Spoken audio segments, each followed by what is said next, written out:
A few weeks ago, I went to the carnival that came to town.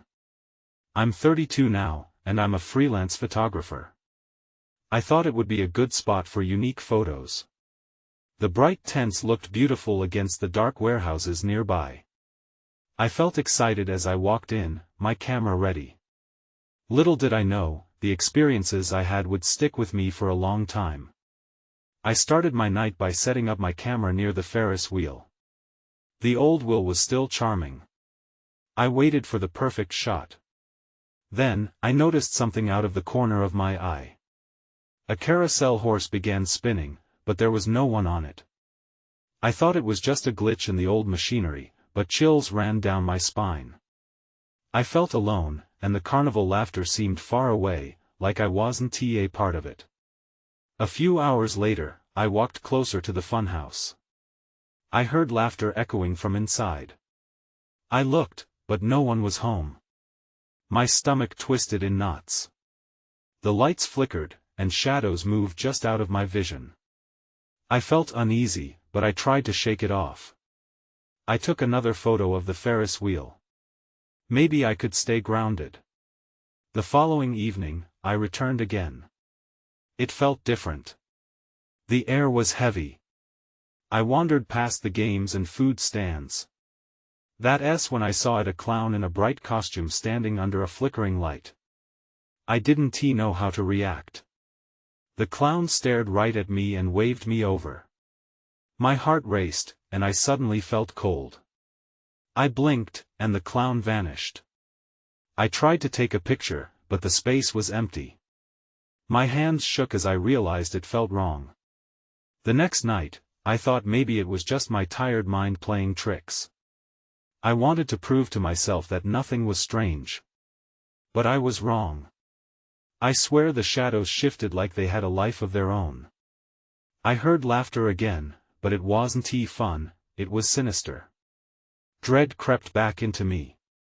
My instincts screamed for me to leave this place. Then, from the darkness, I saw that clown again. He stood there, watching. I wanted to turn and walk away, but something drew me closer. My mind was racing, and everything felt blurry. Suddenly, he asked, "Why are you with her?" I froze, confusion washing over me. I turned around, expecting to see someone behind me, but there was no one. Just emptiness. I turned back to the clown, but he was gone. I wanted to run, to get away from that carnival and those haunting memories. Yet, every time I close my eyes, I can still hear the laughter echoing. The shadows seem to shift in my mind, taunting me. I can't shake the feeling that something sinister lurks behind the cheerful faces and bright lights. I wonder if I'll ever escape the grip of that carnival. The carnival had opened its gates again. I stood outside, hesitating. All the colors and lights looked like a trap now. I could still feel the chill from that clown's question, the way it hung in the air, unanswered. I wanted to turn around and leave, but my curiosity pulled me inside, deeper than before. The first thing that hit me was the smell of popcorn and sugar. It felt oddly comforting, but it faded quickly, replaced by something stale and rotten. I forced myself to focus on the fun. I approached the line for the Ferris wheel, feeling the screech of rusty machinery beneath me as I climbed into one of the seats. The view was stunning. The carnival spread out like a vibrant patchwork beneath me, but I couldn't shake the need to check the shadows. As I leaned forward to take a photo, a flicker in my peripheral vision caught my attention. I turned my head, and there he was, the clown, standing near a game booth. I shivered when our eyes met. There was an unsettling calm about him, as if he were waiting for something. I wanted to look away, yet I felt anchored to the moment. I snapped a picture before he vanished like smoke. I quickly climbed down from the ride, my heart racing. I had to find out what was happening. As I wandered through the crowd, I noticed a little girl crying near the prize booth. She clutched a stuffed bear, its eyes glossy and vacant, much like the clowness. I approached her, hoping to help. "What's wrong?" She looked up, eyes wide with fear.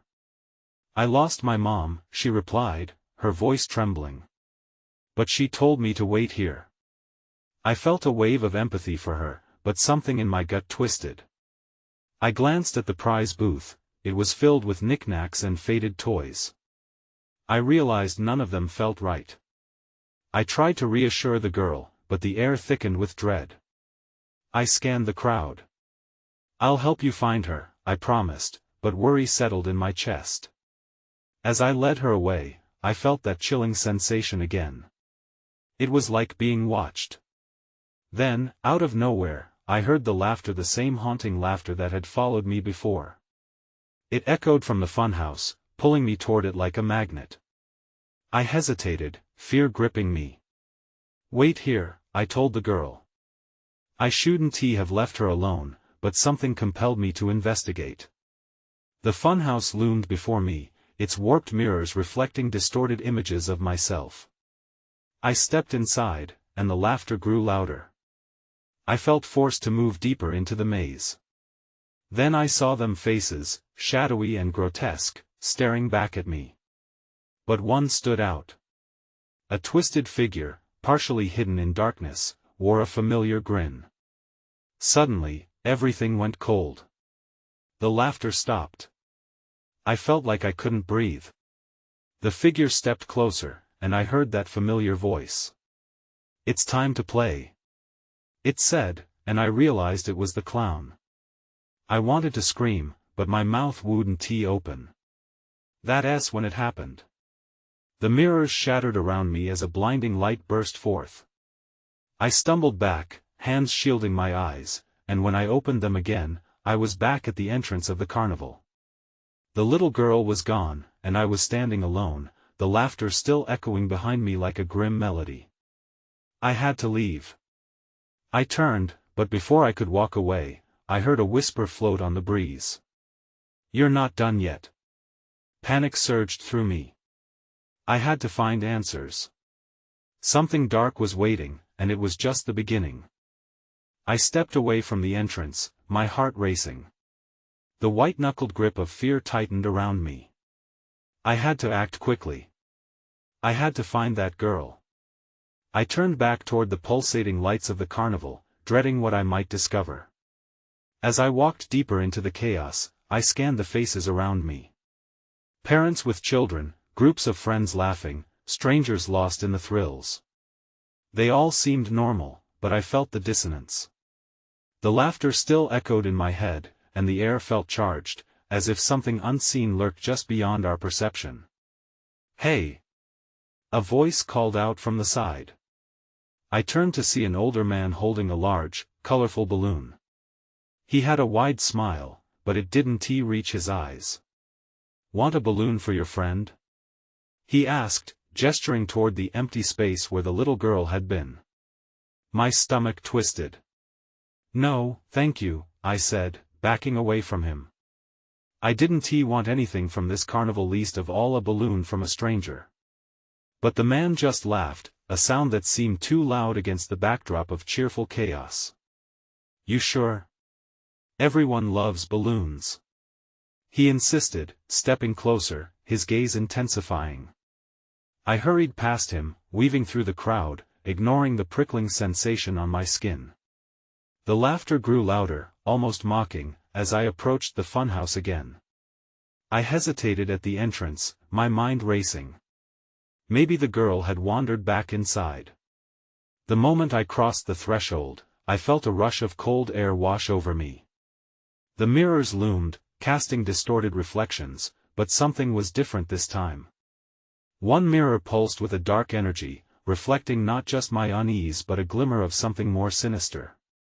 As I dared to step closer, I noticed movement within it. My own reflection smiled back at me, but there was a glint in its eye that felt wrong, predatory. I stepped back, heart pounding, just as a loud crash echoed from deeper inside the funhouse. "Help!" I heard a voice scream. It wasn't just any voice, it was the little girl. My pulse quickened, and without another thought, I plunged deeper into the maze, dodging mirrors as they seemed to shift and warp around me. "Where are you?" I called, my voice trembling. I'm coming. But the laughter returned, running through the halls like a tide creeping closer. Then I found it a door slightly ajar at the end of a narrow hall. I pushed it open, and the air thickened with the smell of decay. Inside, the room was dark, but I could make out shapes hanging from the ceiling. I blinked, and my stomach dropped. They were dolls, hundreds of them, with cracked porcelain faces and lifeless eyes. In the center, I spotted something, a flutter of a pink dress. "Help! Please!" the girl cried again. I dashed forward, but as I crossed the threshold, the door slammed shut behind me with a loud bang. I whirled around, panic surging. The laughter erupted around me, loud and mocking. "Time to play." The clown's voice echoed from somewhere in the shadows. Just as I turned back to the girl, the lights flickered out, plunging me into darkness. All I could hear was my own heartbeat and the chilling laughter closing in, wrapping around me like a noose. And then everything went still. I felt a shiver run down my spine as the darkness pressed against me. The chilling laughter faded into silence, replaced by a heavy, suffocating stillness. I reached out, trying to locate the little girl. My hands brushed against something cold and hard. "Are you there?" I whispered, my voice barely breaking the quiet. "Can you hear me? Help!" Her voice floated back, but it sounded distant, echoing as if she were trapped somewhere else. I squinted into the blackness, searching for any sign of her. "I'm coming," I called again, forcing my feet to move forward. With each step I took, I felt the ground shift beneath me, a slight tremor, like a heartbeat. I knew I had to reach her, but panic began to creep back in. "Focus," I thought. "Stay calm." As I shuffled forward, I bumped into a wall. My palm rested against the cool surface. It was smooth and reflective. There were mirrors everywhere, but they seemed lifeless, dull like the air around me. A sudden sensation prickled at the back of my neck. I turned sharply. That's when I saw it. A faint light flickered deep within the maze. I raced toward it, dodging imaginary threats lurking in the shadows. "Stay close," I shouted, though I didn't know if she could hear me. "Help!" The girl's voice grew clearer, tinged with desperation. I lunged toward the light, and as I did, it dimmed, leaving me in uncertainty again. But I pressed on, drawn by the sound of her cries. I stumbled into a vast room. The flickering light illuminated the edges just enough for me to see the outlines of what surrounded me. There were more dolls, but they were arranged differently this time, as if they were watching, their painted eyes glimmering in the low light. I gagged at the smell of old fabric and dust. "Where are you?" I called, voice cracking. "I can't see you." And then I froze. My eyes widened as I realized I wasn't alone. From the corner of the room, a figure stepped into the light. The clown, tall and shadowy, his painted face leering at me with a grotesque grin. "You found my collection," he said, delight ringing in his voice. "But you're just in time for the show." Before I could react, he lunged toward me, his movement quick and fluid. I ducked, adrenaline igniting my senses. I needed to find the girl and escape this nightmare. But his laughter boomed, resonating around me as he closed in, forming a suffocating circle of darkness. Then I heard it again, the girl's cry. It was faint but urgent, coming from behind him. A wave of resolve surged through me. I wasn't going to let fear paralyze me.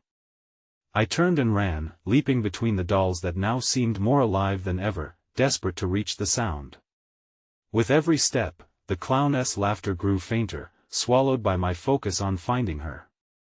I pushed through doorways, searching frantically. My heart raced, the fear igniting my every nerve. That's when I felt a cold grip on my shoulder. I whirled around, but no one was there. My breaths quickened as I faced whatever darkness I was running toward. "Run!" the girl urged from somewhere ahead. But time was running out. I had to confront whatever awaited me, or risk losing her forever. The darkness closed in around me, a living thing. I stumbled through shadows, fueled by desperation. "Stay with me," I pleaded, knowing full well she might not hear me. I focused on her voice, each cry drawing me forward, giving me purpose through the suffocating gloom. I pushed through another doorway, the hinges creaking ominously. I found myself in a narrow hallway lined with grotesque paintings. Each canvas depicted twisted scenes of revelry and chaos. Laughter echoed unnaturally from the images, wrapping around me, clawing at my sanity. I shook my head, trying to clear the dizziness creeping in. "This isn't real," I muttered, but the line between reality and nightmare blurred. Suddenly, the walls began to shift. Faces appeared, leering at me from the wallpaper, their mouths stretching into grins. I stumbled back, panic clawing at my throat. I just wanted to find the girl. "I'm coming," I shouted again, forcing myself to move forward despite the overwhelming sense of dread. The girl's voice became more urgent, a pinprick of hope in the encroaching darkness. "This way," she cried, and I felt something shift within me. I had to keep going. If I could just push through, maybe I could save her. I rounded a corner, nearly colliding with a doll standing upright in front of me. Its glassy eyes seemed to search mine, and for a moment, I was frozen, caught in a gaze that felt alive. "What is this place?" I gasped, stumbling backward. Then I noticed something else. There were markings on the floor, trails of powder leading deeper into the maze. Instinctively, I followed the trail, my feet crunching against the worn carpet. I could hear her now, her cries almost desperate. My heart raced alongside my steps.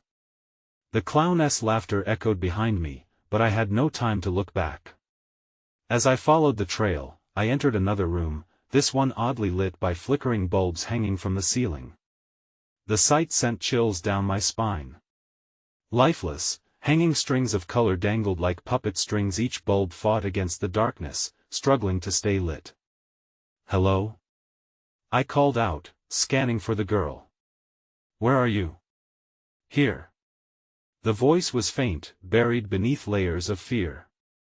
Frantically, I darted toward it, however reluctantly. My eyes darted from side to side as shadows seemed to crawl along the walls. I had to stay focused. And then I saw her, a small silhouette huddled in the corner, her blonde hair a halo around her tiny face. She was trembling, her eyes wide with fear. "Help me!" she cried, and I rushed forward, urgency propelling me. But as I reached out, the ground trembled beneath my feet, sending a shock through me. I lost my balance, falling towards her. I could only watch in horror as the clown emerged from the shadows like a looming nightmare. "Game's not over yet," he cackled, his eyes glinting with malevolence. In that instant, I realized he wasn't just after the girl, he was after me. My heart raced as I scrambled to my feet. The air thickened with dread.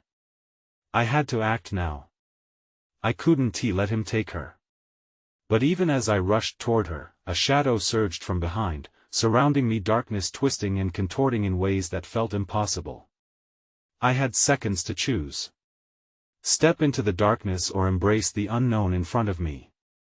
"No!" I screamed, bracing myself, ready to face whatever came next. Then everything went black. I awoke to a cold, damp sensation against my skin. Blinking against the haze, I realized I was lying on a concrete floor. The echoes of the clown's laughter hung in the air, fading slowly like a cruel memory. My heart pounded in my chest as I pulled myself upright, scanning the space around me. I was in what looked like an abandoned carnival tent. Strips of torn fabric hung from the ceiling, fluttering like ghosts. The remnants of carnival games lined the edges, broken targets, toppled booths, and grotesque figures that seemed to leer at me. Dim light poured in through gaps in the fabric, casting long shadows that felt alive, reaching out like skeletal fingers. "Where are you?" I called out, instinctually searching for the girl. My voice sounded small, lost among the echoes. As I pushed myself to my feet, I felt a sense of urgency sweeping over me. I had to find her. The fear gripping my chest tightened. I stumbled deeper into the tent, eyes darting around. An uneasy silence hung heavy, only broken by the soft rustling of fabric in the breeze. In the far corner, I noticed something glimmering under the flicker of a weak light. Approaching it, I gasped. It was a golden key, nestled among debris, almost beckoning to me. "What is this for?" I whispered. I reached down slowly, fingers brushing the cool surface. As soon as I touched it, a loud crash reverberated outside the tent. My heart leaped. I turned toward the entrance, breath hitching. Shadows danced violently across the tent as the darkness stirred outside. The clown's laughter returned, mocking me.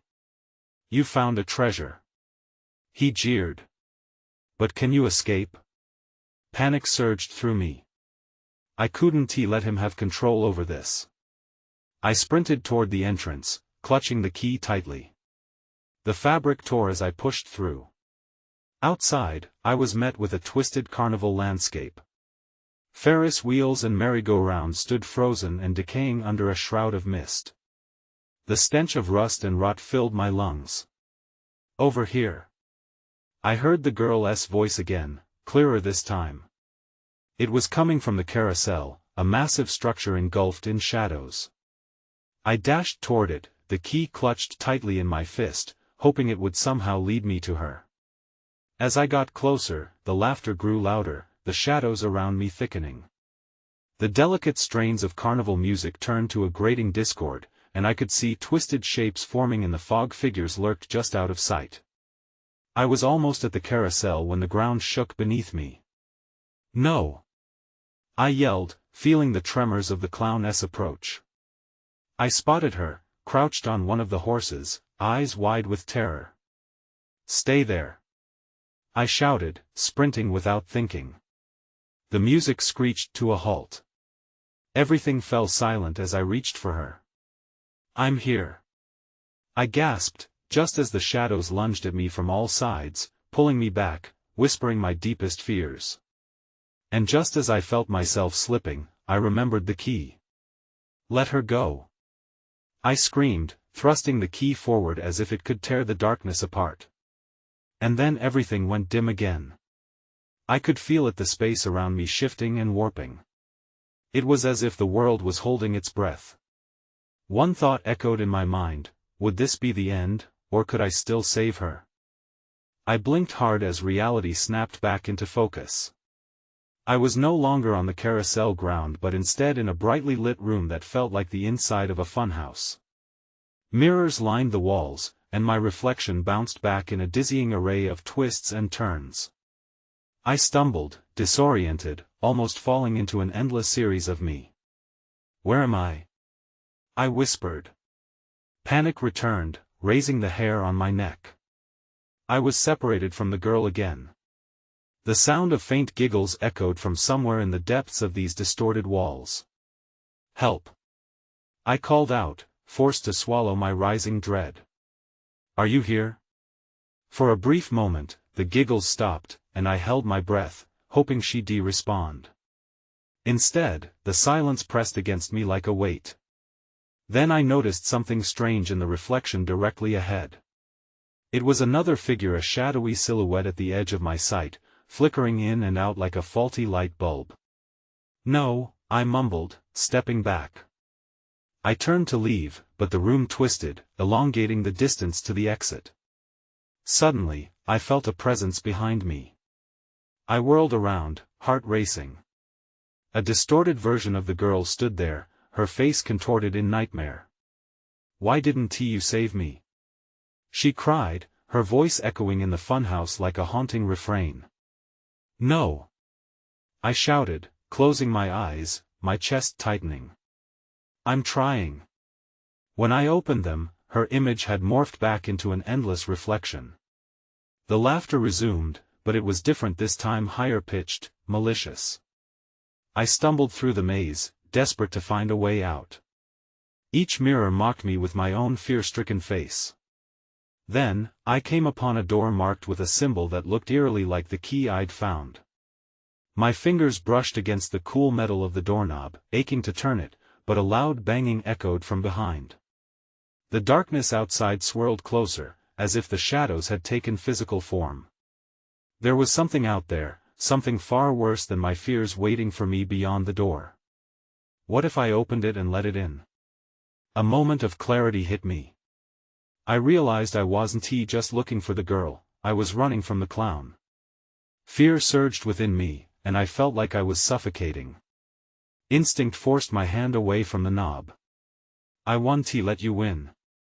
I yelled, punching the door in defiance. A sudden crash shook everything around me. Then I saw it, a familiar glint through the cracks in the door. The golden key. It was still in my possession, and with that realization came a surge of courage. I would find a way to use it. In that moment, the laughter softened, and I heard another voice drift through the air, one that was deep and sinister. You think that key will save you? You're merely delaying the inevitable. I looked back at the door. My heart raced again, not from fear but from determination. I will find her. I shouted into the darkness. But who was I really shouting at? As I turned to face the twisted maze again, I braced myself. I had to push forward, but I felt the presence behind me grow stronger. I flung open the door. What awaited me on the other side would change everything. The door swung open, and I stepped through, my heart hammering in my chest. The air was thick and stale, yet it felt both familiar and foreign. I was in a hallway, dimly lit and lined with faded posters of smiling clowns and joyful children. It hit me like a ton of bricks. This wasn't just any carnival, this was my carnival, the one from my childhood. Keep moving, I whispered to myself, but my feet felt like lead. I looked back, but the doorway was already gone, swallowed up by a swirling mist. The hallway stretched endlessly before me, each step echoing against the warped walls. Ahead, the light pulsed, flickering like a dying bulb. I could almost make out laughter again, but this time the sound was distant, like an echo from the past. I felt drawn toward it, compelled by a mix of yearning and dread. That was when I saw it, a flicker of movement at the end of the hall. A small figure darted into one of the nearby doors. My heart leaped. Could it be? I raced forward, my palms sweaty around the key. Wait! I shouted, but no response came. As I reached the door, I hesitated. What if it was a trap? What if I was leading myself right into the clownesque grasp? Yet the thought of letting the girl slip away again felt unbearable. I gripped the doorknob, and it turned easily in my hand, almost too easily. Inside, it was another room, and it made my stomach turn. Chairs were scattered around in chaotic disarray, and a spotlight shone on a single empty seat adorned with a faded red nose. The air was electric with tension, and a cold breeze swept through, sending shivers down my spine. Hello? I called, but the room remained silent. My instincts screamed at me to turn back. Then, suddenly, I felt a prickling at the back of my neck. I wasn't alone. I turned slowly, and there he was, the clown. His twisted smile split his painted face, eyes dark and empty. Welcome back, my friend, he purred, his voice both smooth and raspy. You've come for the girl, I see. A brave choice, or perhaps a foolish one. My breath caught in my throat. Let her go, I demanded, though my voice quivered. Oh, but she's so much fun, he replied, tilting his head like a curious child. She's the star of the show now. Before I could react, he waved a hand and the room shifted again. Chairs multiplied, and laughter filled the air, no longer distant but right next to me. I saw shadows of children, their faces obscured, giggling and pointing. But they weren't laughing with joy, no, they were mocking. Stop it! I yelled, but they just grew louder, the clown's laughter merging with their taunts. I felt a surge of panic as everything spun around me, each shift of perspective amplifying my fear. That's when I caught sight of a tapestry hanging on the far wall, its colors vibrant against the chaos, the girl's face woven among a swirl of clowns and dancers. In that moment, I knew I had to reach it. I had to confront whatever this nightmare truly was. Get away from her. I screamed again, pushing through the tide of shadows. As I ran, the laughter dimmed, replaced by a haunting silence. Just as my fingers grazed the fabric, the clown lunged forward. You can't escape the show. It's not over yet. Everything went dark, and I heard the echo of his last words chasing me into the abyss. I gasped for air as the darkness enveloped me. For a moment, I felt weightless, suspended in nothingness. Was I falling? I couldn't tell. The fear that gripped my heart tightened like a vice. Then, just as abruptly, the void spit me out. I hit the ground hard, bone meeting a surface that felt both soft and spongy. Dim light filtered through the thick fog that hung in the air, obscuring my surroundings. Panic surged through me as I scrambled to get up. My hands sank into what seemed like a carpet of colorful balloons. The air smelled sweet and slightly rotten at the same time. Where am I? I muttered, looking around. The scene was unreal, a carnival ring full of broken rides and faded decorations. Clowns adorned in mismatched costumes stood frozen like statues, their artificial smiles now ghastly in the half-light. Welcome back to the main stage. A voice called out. I turned sharply to see a spotlight flicker to life, casting a warm glow in the center of the ring. In its light, I saw the girl, bound to a wooden chair. Her eyes were wide with fear, and she struggled against the ropes. Help! She cried, her voice echoed in the stillness. No! I shouted, the clown's laughter and mocking voices circling me again. I rushed toward her, but the ground felt sticky beneath my feet, pulling me back with each desperate step. Do you want her? Come and get her. The voice boomed, dripping with malice. It was the clown, his form flickered in and out of view, a specter haunting my dreams. I'll save you. I yelled, gritting my teeth. I concentrated, forcing my legs to move. Each step felt like swimming through molasses, and the sound of my heartbeat thundered in my ears. The girl's terrified eyes urged me on. Suddenly, I felt a jolt as the clown appeared before me in a flash, blocking my path. Not so fast. You can't leave until the show is finished. He gestured dramatically to the grotesque figures around us. They all want to play. The clowns around me shifted slightly, their painted faces turning toward me, eyes glinting with malevolent glee. I could feel their collective gaze, a sinister circle closing in around me. Enough of this! I yelled. With every ounce of resolve, I pushed through, shoving the clown aside. He stumbled back, a look of surprise on his face. I had never felt such strength before, and it felt good. I took off toward the girl, dodging a grabbing hand. Don't! She cried out. But I didn't listen. As I reached her, the ropes binding her seemed to pulse, tightening around her wrists. I grabbed at them, forcing my way through the binds. Hold on! I yelled, pulling with everything I had. Just then, the odd walls of this twisted carnival sprang to life. Thrilling rides roared into motion, flickering lights overwhelming my senses. The laughing faces morphing into hideous visages, shrieking in a chorus that filled my ears. No! You don't know what you're getting into. The clown shouted, his voice rising above the chaos. And then everything changed again. The ground beneath us seemed to buckle, and the clown sprang forward with a wild look in his eyes. You're part of the act now. I felt the floor drop out from under us. Just before we fell, I made one last grab for her hand. In that moment, I knew I couldn't fail not again. I felt a jolt, a chaotic rush, as I plummeted into a swirling void. Time lost all meaning as shadows twisted around us. I gripped the little girl's tiny hand, trying to hold on to something real amidst the chaos.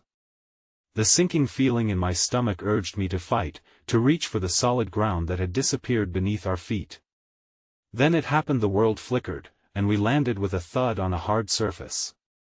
I gasped as I blinked away the disorienting colors. We were in the middle of a sunny fairground, bathed in light. Light. My heart soared for a brief moment as I scanned our surroundings. But then I felt the oppressive weight of something unseen pressing in around us. The thrill of escape quickly turned to dread as I glanced back. The edges of the fairground warped and twisted like a mirage, and there, in the distance, stood the clown, his figure growing more distorted with every blink. "You can't run from the show." His voice shrieked, echoing off into the distance like a haunting melody. "Come on." I urged the girl, pulling her toward an exit that shimmered like a mirage at the far end of the fairground. "We have to go, right now." Together, we darted through the crowds of joyous fairgoers who remained blissfully unaware of the menacing force lurking just out of sight. The laughter felt wrong, layers of joy piled over a foundation of malice. As we ran, I could still hear the clown's laughter floating in the air, intoxicating and maddening. Doubts began to creep back into my mind. Were we truly free? Or was this all a part of his twisted game? "We have to keep moving," I whispered, glancing behind us. Suddenly, the ground beneath us trembled, a crack tearing through the candy cane-striped sidewalks. I skidded to a halt, dragging the girl back before we could both fall into the darkness that yawned open beneath us. "No!" I shouted, instinct taking over. The figures of the crowd began to falter, their essence draining until most were mere shadows, flickering as if they might vanish at any second. "Find a way out," I urged the girl, pushing her forward as debris crumbled around us. A nearby tent stood eerily intact just a few feet away. Without thinking, I grabbed her tightly and dashed for its entrance. Once inside, the atmosphere shifted. The bright colors morphed into dark reds and blues, a cool breeze washing over us. The remnants of a once lively carnival lay shattered on the floor. I could see remnants of twisted games and broken prizes scattered like bones. The silence sent a shiver down my spine, the noise from the crowd absorbed by the tent walls. "Look!"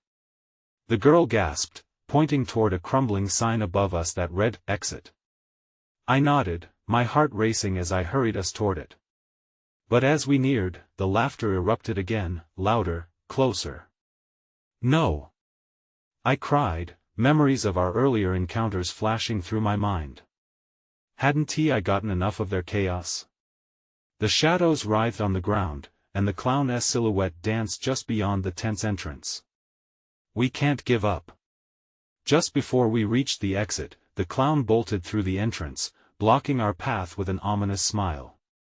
"Did you really think it would be that easy?" he taunted.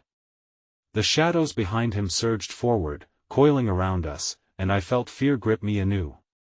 But something shifted within me. I remembered the key, still clutched tightly in my fist. Perhaps it could unlock more than just doors. "Let her go!" I shouted defiantly, stepping forward with renewed belief. "Why? She's such a delightful little prize." The clown's laughter echoed, though a flicker of uncertainty passed across his painted face. "This isn't a game," I insisted, the strength brimming in my voice like an unyielding tide. "You've had your fun. No more." The shadows hesitated, as if my bravery had cast a crack in their hold. With all the strength I had left, I thrust the key forward, facing the clown head-on. "You don't control this place." A blinding light erupted from the key, illuminating the entire tent. The shadows shrieked, twisting and contorting as they recoiled from the light. The clown stumbled back, rage and fear morphing his smile into a grimace. "No! You'll all pay for this." The girl's small hand gripped mine tighter as we began to run for the exit again. The light surged, moving with us as if it had a will of its own, pushing the darkness further back, unraveling the carnival facade. I could see the exit now, a shimmering portal beyond the clown's howling fury. With a final push, we barreled through the light together, tumbling onto the grass of a park, panting and disoriented. A sweet scent filled the air, the laughter of children playing rang genuine and clear. I looked around, the carnival gone, only the fading sound of distant laughter and the lingering shadows in the corners of my mind. Did we make it? The girl asked, eyes wide with hope. I don't know, I replied, breathless and shaken, scanning the peaceful park around us. But we're here. We're safe. Yet with every heartbeat, unease settled in my chest. The shadows felt closer, whispers of the clown still haunting my mind, "You're not done yet." The thin veil between reality and nightmare hung in the balance, leaving me with a gnawing uncertainty that I couldn't shake. As we walked away, hand in hand, I couldn't help but glance back one last time, not to the park that now felt so normal, but to the emptiness of where the carnival had been. I still think about that night sometimes, about the clown and the laughter that still echoes in my dreams. I wonder if he'll ever come back, if the carnival will open its gates again. But mostly, I simply try not to think about it.